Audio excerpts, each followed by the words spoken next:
That we can statistically predict your kids' outcomes when they're 32 with a really high degree of accuracy based on the data by the time they're 3.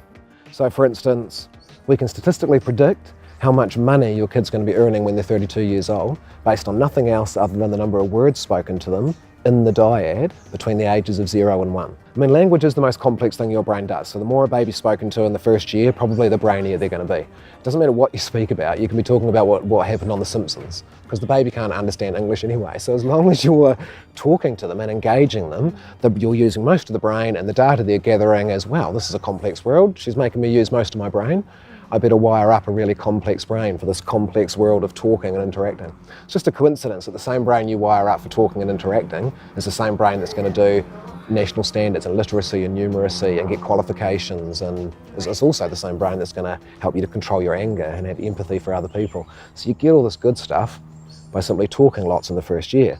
But if it was just language, then we could just hire homeless people to stand at the end of your baby's cot and read a dictionary and they'd be getting all this language. And of course that wouldn't work because the baby's got to be emotionally attuned to the person in order to for the language to work. Even the language the actual parent says directly over top of the baby but not attuned to the baby doesn't count.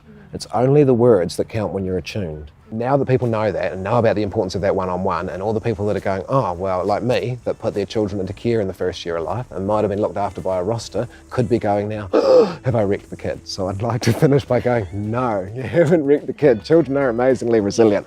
All that's saying is that the dyad is one and probably the most important factor in a baby's well-being. But you've got to look at risk and resilience. Don't freak out if we say, oh, you put your baby into care in the first year of life, and so they had less of the dyad, because that's only one step that way. You will also, you sing to your baby, that's a step that way. You're engaging and watching education like this, so you're a parent that's engaged in ongoing education, that's another step this way. Every time your baby is hungry and you're feeding them, that's a step that way. You might use a little bit of second language, 2 languages with a kid. So actually, don't freak out that you've got one risk factor, it's where they end up on that scale. So yeah, you didn't wreck your baby. No, they'll be fine.